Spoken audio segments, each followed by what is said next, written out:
Hello, Three Mics Nation. Thank you so much for tuning in today. We're here. We got a great episode in store. I think naturally we have to start with this whole Deflategate scandal that's just coming back to the surface right now. Obviously, the punishments have been handed out to the Patriots. Aiden, why don't we start with you? What do you think of this whole thing? Yeah, the punishment was right about what I expected. Tom Brady suspended 4 games. Patriots fined $1 million. Lost a first-round pick for 2016, I believe, and a 4th-round pick for 2017. Pretty severe punishments. Obviously, you look at a team like the Patriots, always a team that rebuilds through the draft. I think those draft picks could be probably the 2 biggest things of that thing. Obviously, a lot of people are going to be talking about this Tom Brady suspension, 4 games. He's expected to appeal it. Patrick, what do you think about the appeal process? Think he's going to see a good result here? The appeal process kind of confuses me. I don't think he will get much out of it other than delay the suspension at most. That's what he can do. The punishment was about what I expected. I didn't expect it to be overly severe, seeing as they're dealing with one of the best players in the league, and I also didn't expect them to be too lenient, give him 1 or 2 games. I expected that 4-game suspension. If it was me, I would have liked it to be more like 6 games for Tom Brady, but it is what it is. Yeah, the fact of the matter is, when you just look at history, you gotta realize at some point there's some people who just like to cheat to get by, and I think that's what we have here with the New England Patriots. Bill Belichick, Tom Brady, they've shown a history of trying to circumvent the rules, and I think it's time for the NFL to crack down. I love this decision. I agree with Patrick. Maybe 6. Hey, why not 8 games? Why not give them half the season?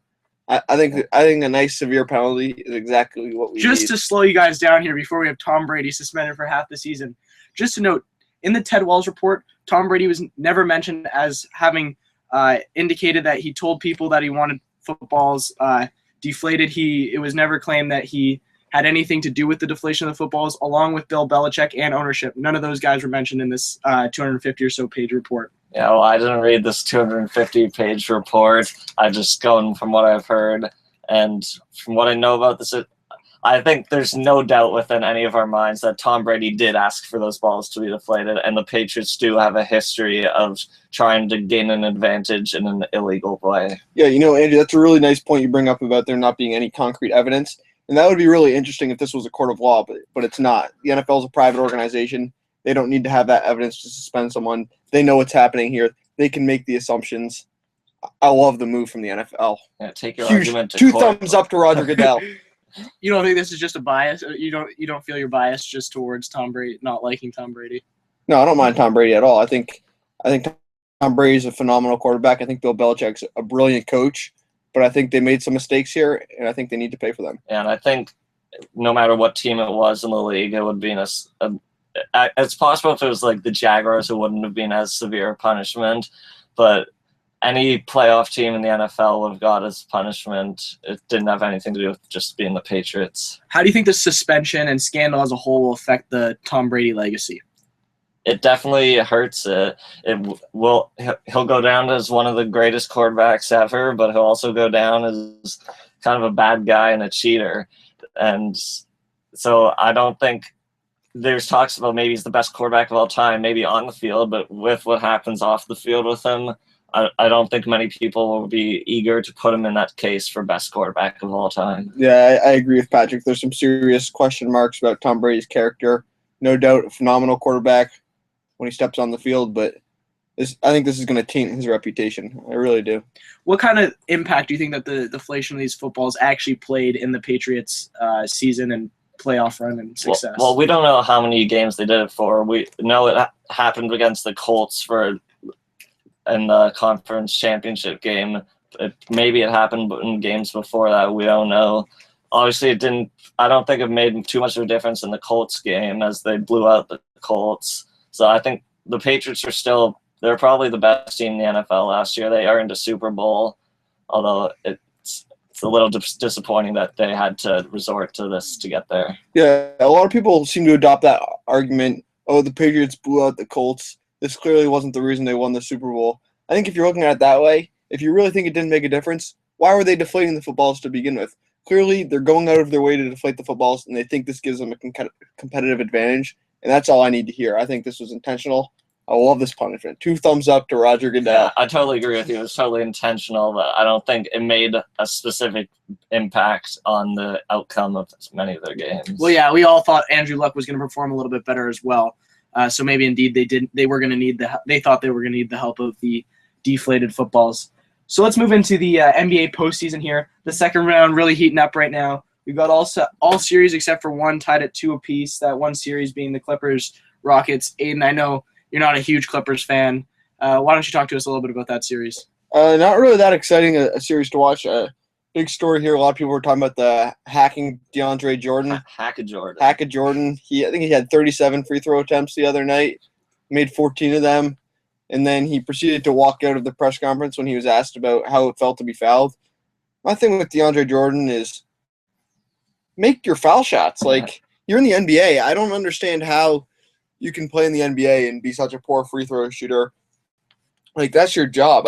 If you spend that much time doing something, I just don't understand how you can only be making 14 of 37 free throws. Yeah, and we saw on the other side, Dwight Howard's also been the victim of a bunch of fouls, intentional fouls against him, and he's also a pretty terrible free throw shooter. DeAndre Jordan is a terrific player. He's made a huge difference for the Clippers. I believe he got 17 rebounds that last game against the Rockets. So he's a terrific player, but I don't really love the strategy. It's not fun basketball to watch. Yeah, it's not fun to watch. It's really difficult to watch. I think it's sort of killing some of these games. Like, every time down the court they're fouling DeAndre Jordan. Nobody pays all that money for tickets so they can watch DeAndre Jordan shoot free throws all day or miss free throws all day. It would be better to watch Andrew Kozub's miss free throws all day. So 3-1 in the series. Do you see any sort of comeback? It's possible. I don't see it happening. I think that Rockets can take one more game, but I'll take the Clippers finishing them off in 6 games. Yeah, I think the Rockets will win Game 5 at home, but the Clippers will close it out in 6 back in LA. All right, sounds good. Let's move to the East here, where we've got a great series. We got the Bulls and Cleveland squaring off. Great series, tied at 2 apiece so far. Aiden, what do you think of it? This has been such a fun series to watch. 2 buzzer beaters this weekend. Derrick Rose calling bank on that 3 to win it on Friday. Then LeBron from the corner.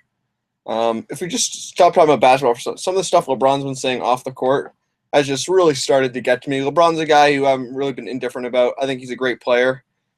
Him openly saying that he scratched David Blatt's play. He said, "We got to get me the ball." It's just like LeBron James is the Tom Brady of the NBA. He's got a huge ego. He believes that he wants to be the coach of the Cavaliers. He wants to be a player coach for me, like Coach Kent Murphy. But Jim Schlossnagle. yeah, Jackie Moon. yeah. Lots of great examples of player coaches. Unfortunately, LeBron James just wouldn't be the same as some of those guys. Just to clarify, if Coach Schlossnagle is listening, we know you're not a player. Yeah. Also, LeBron in the post-game interview trying to say that Mike Dunleavy flopped on that offensive foul, especially when LeBron's one of the biggest floppers. But getting back to the series, really fun games to watch. I think there's no doubt this series is going the distance. So much fun to watch Jimmy Butler defend LeBron. One of the best defenders in the league, I think. He's the league's most improved player. Yeah, this Bulls team is dangerous. This huge season from Jimmy Butler is expected to get him a max contract from, I believe it was the Lakers that want to offer him a max contract. Jimmy Butler's really being the surprise of the season and the postseason here for the Bulls, doing a great job carrying them and stopping LeBron. Game 7 in Cleveland. Who you taking? I got the Bulls. I think Game this. 5. No, but He said he's going the distance. I think it's going to go the distance. I think the Bulls are going to win Game 5. Cavs are going to win Game 6. Bulls will steal Game 7 on the road. It's hard to pick against the Cavs. I'm going to go with the Cavs. When you got LeBron James, player coach, calling the plays, anything's possible. I think every team wins their home games from here on out. The Cavs take it in 7. Yeah, I'm saying the Cavaliers are going to win the next 2 games and take the series 4-2. All right, so that moves us to the Atlanta-Washington series. Surprising effort put up by the Wizards here. Series tied at 2 against this Hawks team. And what have you thought about it so far? Yeah, this Wizards team is a really dangerous team. Obviously, a lot less dangerous without John Wall in the lineup. I've sort of been saying it all year. The Hawks played great basketball throughout the regular season, but I think they're still lacking something to really make a push in the postseason. I'm not sure Washington has that something, but I don't really see either of these two teams as being legitimate. I think if you ask anyone around the league, whoever wins this Cavs Bulls series is going to make it to the finals. Really, no question there. Yeah, I'd agree with you. I think the Wizards are a dangerous team. I'll take the Wizards to win the series. I will take Wizards in 7. I think Paul Pierce, he's just been so clutch these playoffs. We saw it last year in the playoffs. We've seen it so far this year. Made that bank shot to win the game. He called game. It's game over. Unfortunately, our pickup game yesterday, Kozic couldn't finish some of those. But Paul Pierce can, and that's why I got the Wizards winning it. Yeah, I too have the Wizards winning this series after that impressive showing against the Raptors in the first round. I think they're going to keep that momentum going, and ultimately they'll be playing in the Eastern Championship. Yeah, whenever you two agree on something, I generally go the other way, but not here. I don't think the Hawks are that good. I like the Wizards. Marcin Gortat, one of the most fun big men to watch. Obviously, yeah, I love the hair. And obviously Bradley Beal, just a phenomenal player. All right, that brings us to the last series here in the NBA playoffs. You got the Golden State Warriors and the Memphis Grizzlies squaring off. Series tied at 2 as well. Aiden, what have you thought about it so far? This series is really interesting because just two teams with completely opposite styles. Golden State's a smaller team. They shoot a lot of threes, and Memphis could not be different. I think they take the least amount of threes. They hold their opponents to the least amount of possessions per game. They got those big guys down low, Marc Gasol, fat lefty guy. We all know who I'm talking about. Yeah, I'm talking about. Anyways, just their size has really been an issue for Golden State in this series so far. I like the play of Harrison Barnes. Klay Thompson's been struggling a little bit from the outside. Steph Curry's playing well. This series is fun to watch. Yeah, the clash of styles has surprisingly been difficult for the Warriors to handle in 2 of those games. I think the Warriors will take game 5 and 6 and take the series. I think they're just a better team. I think they're the best team in the NBA. Well, I don't think. Yeah. Oh, what a crazy statement from Patrick. Yeah, it's an Adam Lamont statement right there. Yeah, Golden State, incredibly tough to beat at home. I'm going to have them winning this series as well. I do think Memphis will take their game in the home barn, but it's going to go to 7. Golden State's going to pull it off. Yeah, I agree. Warriors in 7. All right, so that moves us over to the other playoff we have going on right now, NHL playoffs. I know Aiden's really excited to talk about this.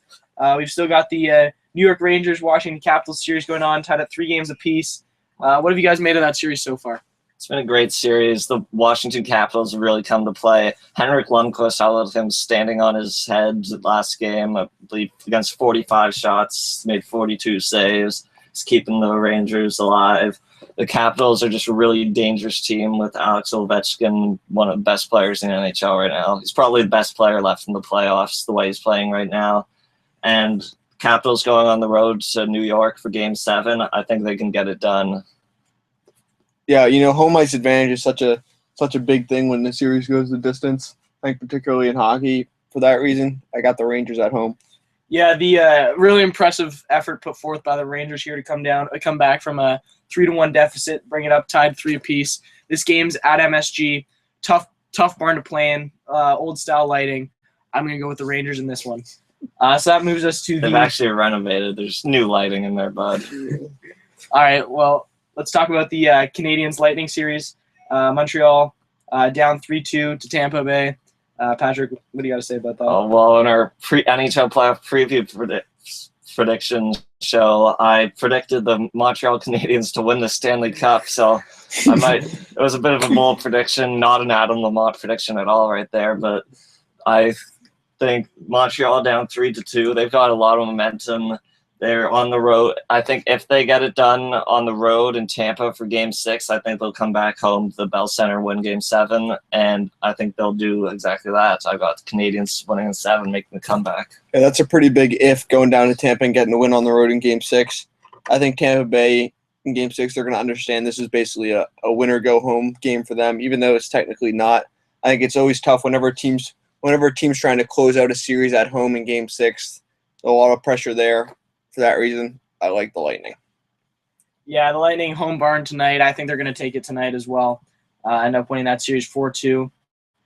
So we got 2 series that already finishes. Both the Western Conference series have already finished up. That Ducks Ducks Calgary series a little underwhelming, in my opinion. I was hoping for a more exciting series. I know you guys were probably looking for something a little better than what we saw. Yeah, I would have liked to see more than 5 games in that series, but the 5 games we saw for the most part were really good games of hockey. The Flames, they've been through the year, young guys. They just want to win.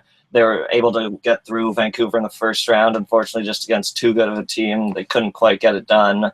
But they've got a lot of winners, and I like Calgary in the future. But the Ducks were just too much for them to handle. Yeah, the Flames were just overmatched with Anaheim here. You're right, not an exciting series to watch, but pretty much the result everyone was expecting. Yeah, the other series in the West, so you had the Blackhawks sweeping Minnesota. I know Aiden is a huge Blackhawks fan as he's pumping his fists in the air here. Yeah. He loves that Buffalo criminal. What's his name? Oh, Patrick Kane. Just You're talking about criminal. assaulted a cab driver. Yeah. He also scores goals. Patrick was talking about our pre-playoffs predictions. I had the Blackhawks going all the way. Couldn't be more pleased with my pick so far. A lot of people thought this Minnesota Wild team was a really dangerous team, and the Blackhawks really made a statement in that series, I think, going 4-0. Yeah, Blackhawks really controlled it, and they're my pick to win the West. Still, I think they can beat Anaheim. I think they're a better team. They've got more momentum. They had an easier second-round series. Even though Minnesota was a good team, Minnesota just wasn't a good match for them, and Chicago took care of them. Yeah, I thought Chicago's playoff experience really showed in this series. They kept their composure. They were able to finish off the sweep, and I look forward to them. I see them in the Stanley Cup Finals. I'm not sure. So I'm going to go as far as Aiden and saying they're going to win it, but they're definitely my favorite from the West. After Do not pick against Patrick the Kane. first 2 rounds so far. 2010 Olympics. That's exactly. I feel like you made that joke last time. All right, so we got some Major League Baseball to talk about here. Houston Astros, I think that's where we should start. Atop of the AL West, just an unbelievable season from a team that has done nothing for so long. Let's start with some players that have really made a major impact on the team. I'm looking at Jose Altuve, the second baseman, shortest player in the big leagues, starting the season hitting a hot .338, already hit 4 home runs, 8 doubles. Major impact player, really helped the Astros get to where they are right now. I'm also looking at how strong this Astros pitching staff has been, just completely shutting out their opposition. And what have you thought about the Astros pitching so far? Yeah, you just sort of touched on it there. The Astros pitching has really been the difference, I think. It's really separated them from some of the other teams in their division. I'm not sure if they're going to be able to maintain this. A lot of people didn't see the Astros as being one of the top teams. What do you think, Patrick? Yeah, they had a good stretch last week, but they've lost 2 of their last. They've only won 2 of their last 7, so they're falling off a bit already. And I don't think they'll be able to keep this going throughout the year. Yeah, the Astros. It's one of those teams that you're so used to just seeing them. Like every year, you expect them to be one of the bottom 5 teams in the league, and it's nice to see them doing well to start the year. I don't think it'll last either. I don't think they have that depth and that talent that you need to be a successful team through 162 plus games. If you want to make a postseason run, let's talk about this AL East. Here we're all Blue Jays, Red Sox, Rays fans. All of us fans of teams in the AL East. Just named 3/5 of the division. Yankees sitting atop of the division right now, 7-3 in their last 10, playing red hot on the road. Patrick, what have you thought about the Yankees' success so far? They're doing well. Yeah, there's not really any argument there. The Yankees have been very successful lately. I'm looking at the Red Sox, obviously big fan of theirs, 3-7 in the last 10 games. Getting swept by the Yankees, was it last weekend? That certainly didn't help whenever you get swept by a division rival. And how about the Yankees on the road here to start the season? They played the majority of their game. Actually, not the majority, but one more game than they played at home. But they're 12-5 on the road as opposed to just 9-7 at home. It's a surprising record. You don't often see that, but they've really been tearing up teams on the road. Yeah, I don't know about you guys, but I've really been impressed with the play of Didi Gregorius stepping in, filling in for the role of Derek Jeter. Last year when we had the farewell captain circuit, if you will, went around. I hope that never happens. Yeah, that is Announcing your retirement before the season begins is one of those. That's something LeBron James is gonna do. We all know LeBron's gonna that. announce it 5 years in Yeah. advance. I personally don't think that LeBron James has the kind of respect that Derek Jeter has. Oh, no doubt He about it. has the amount of self-respect though. Yeah, Yeah, I think that Derek Jeter's one of the few athletes out there that. LeBron James will throw himself ceremonies. Okay, continue with your Derek Jeter thought. Anyway, I've been really impressed with the play of Didi Gregorius defensively for the New York Yankees. You know, those are some big shoes to fill. You know, playing shortstop at Yankee Stadium for 81 games this summer. Really impressed with that so far. Let's talk about the Kansas City Royals. They're back atop the AL Central after that playoff run, that World Series run they made last year. Patrick, what have you thought about the Royals so far? Yeah, the momentum they picked up at the end of last year is really carried into the early part of this season. Playing great baseball, of course, leading the AL Central. That's going to be a tough division, though. The Detroit Tigers, I think, are still the team to beat in that division. But I think the Royals can definitely get it done and make a good push towards the end of the season. Yeah, I sort of agree with Kozix. I really like the Royals. They've got that postseason experience under their belt. I think that's going to come into play. You're right. Detroit's a phenomenal team. You got to think about them too. But I like the Royals in that division. Yeah, last year we kind of learned a lot about the Royals because they're not a mainstream team. You don't see them play a whole time. But last year when they made that playoff run, a lot of us got to see them play more than we did, and we learned that they were a feisty team, a really intense team. They play with a lot of speed, great defense, and that feistiness has kind of carried over in the season. Already had a couple of fights to start the year. I don't know what you guys make of that. Yeah, they're a feisty team, and they got some angry players. They got the third best run differential in the majors, plus 41. They're playing great baseball. All right, let's move into the NL now. NL East, we got the New York Mets atop of the division. A team that, other than Seth Dugan Knight, not many of us saw this happening. Kind of upsetting that Nationals team that all of us thought were gonna. Don't worry, Seth Dugan's night predictions always fail. The Mets are gonna tank. Watch it. Yeah, I'm impressed to see the Nationals winning their last 5. I think they're gonna start kind of turning into that team that we all expected them to be. That great lineup they have is gonna continue to. Yeah. You see this in a lot of the different divisions right now. The teams at the top, we're not far enough into the season to really take them too legitimately. I sort of messed that up, but you look at a team like the Mets. I'm pretty sure everyone knows Washington's going to win that division. It's great that they're playing well right now, but it's such a long season. There's no doubt about it. Yeah, the one team that I do think is actually going to be able to stay atop their division. It's not just an early season, a fast start. St. Louis Cardinals, 22-9 to start the year. This is a team that has been great for the last decade or so. Obviously, that big World Series win back in 2012. One of the most Game 6 of that World Series. I don't know if you guys remember that. But that was probably the most. David Freese. Yeah. Where's he now? No idea. Yeah, I think he plays for the Angels, if I'm not mistaken, bombing it up. I'm pretty sure. He had an awful season after that. But that was one of the most exciting games I've ever seen in my life. The Cardinals, they're a team to look out for come October. Look at their home record. Looking like the Golden State Warriors, 14-3 at home. They've really dominated teams that tried to come into St. Louis and get a win. They're good every year, and they're probably the World Series favorites at this point in the year. Agreed.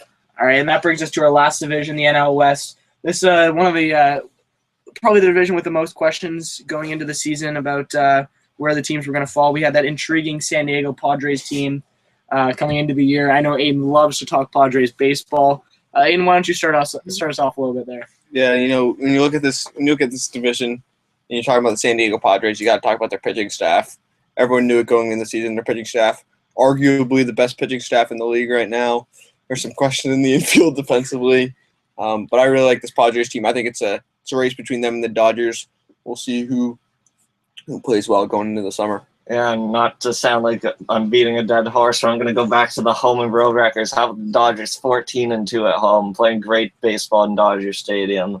This is a great division. The San Francisco Giants are also a team that might have a chance to make a run in this division. They're always a good team. It's going to be a good division to watch. It's going to be an exciting race come August. Yeah, it is early in the season, but you never want to fall too far behind of the teams you're chasing.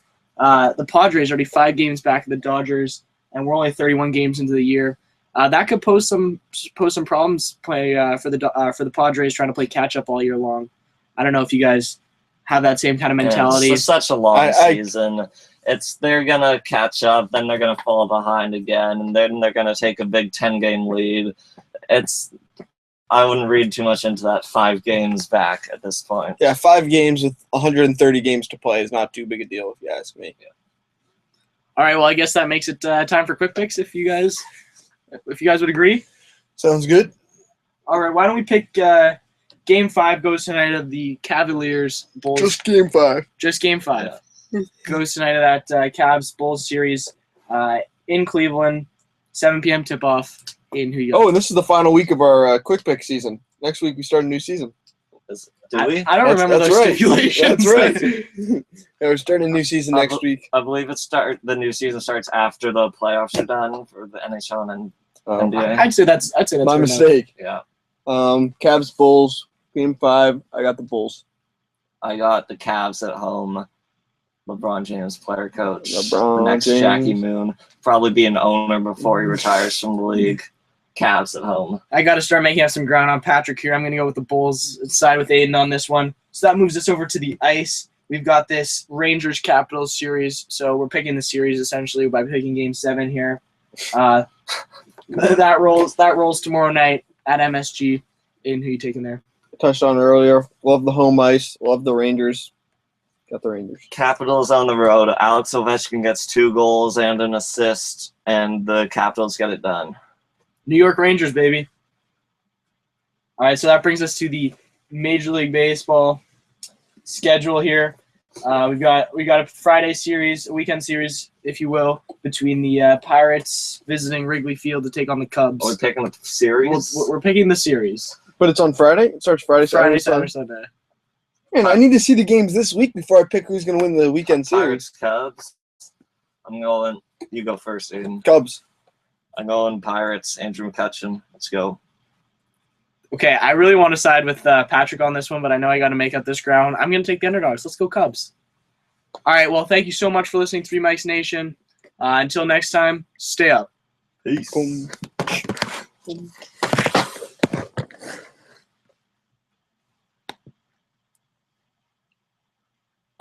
How long was that?